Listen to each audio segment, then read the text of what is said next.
Elle a perdu 4 000 € à cause d'une annonce immobilière. Comme des milliers de Français chaque année, elle a été piégée par une fausse location. Derrière une simple annonce en ligne se cachait en réalité un escroc bien organisé. Dans cette vidéo, je vais vous raconter son histoire et vous montrer comment éviter de tomber dans le même piège.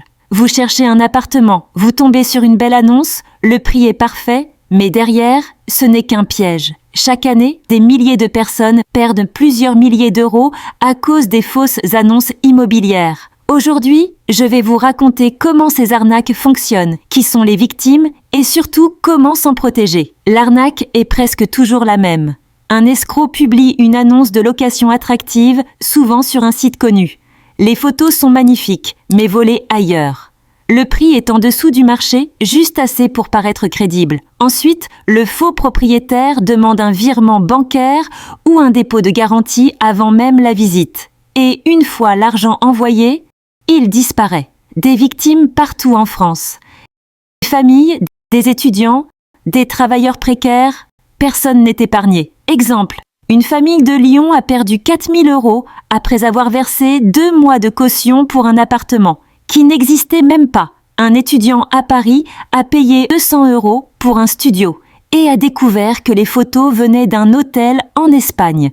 Ces histoires se comptent par milliers chaque année. Pourquoi ça marche ? Les escrocs jouent sur 2 choses. L'urgence, dépêchez-vous, il y a beaucoup de candidats. La peur de perdre une opportunité, un prix trop beau pour être vrai, mais que la victime n'ose pas laisser filer. Et comme le logement est une angoisse en France, beaucoup tombent dans le piège. Voici quelques conseils simples pour ne jamais tomber dans le panneau.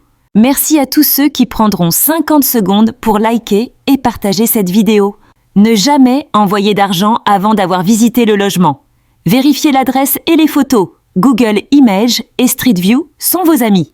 Se méfier des prix trop bas par rapport au marché. Privilégiez les agences ou plateformes sécurisées. Un vrai propriétaire ne refusera jamais une visite avant le paiement. Les fausses annonces de location sont devenues un vrai fléau en France. Des familles perdent leurs économies, des étudiants se retrouvent à la rue et les escrocs continuent de profiter du désespoir des locataires. Alors, avant de cliquer, vérifiez toujours, un logement trop beau pour être vrai cache souvent une arnaque.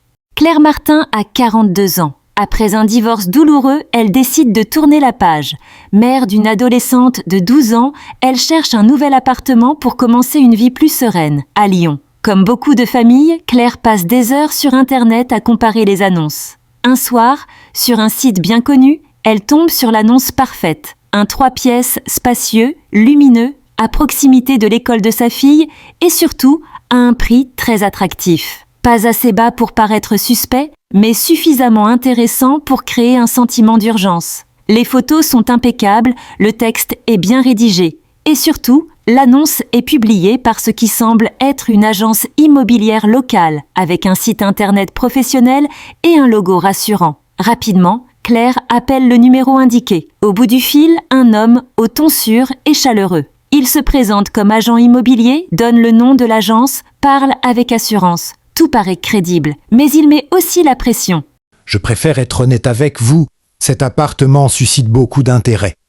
Si vous voulez le visiter, il faut déposer rapidement un dossier et verser un acompte pour bloquer la réservation.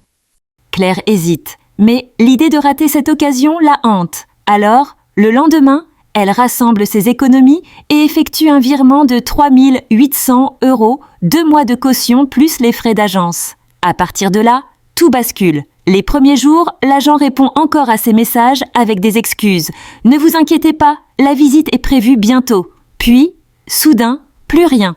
Silence total. Le téléphone sonne dans le vide. Les mails restent sans réponse. Inquiète, Claire décide de se rendre directement à l'adresse de l'agence indiquée sur le site. Et là, le choc, à la place de l'agence, elle découvre un local vide, fermé depuis des années. Elle comprend immédiatement.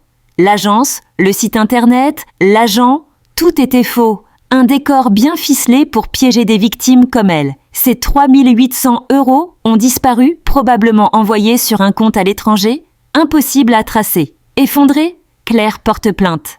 Mais comme des centaines d'autres victimes en France, elle se heurte à la même réalité. Les chances de retrouver son argent sont presque nulles. Aujourd'hui, Elle raconte son histoire pour alerter, car l'arnaque est redoutable. Les escrocs imitent de vraies agences, créent de faux sites internet et utilisent la peur de rater une opportunité pour pousser les locataires à payer rapidement.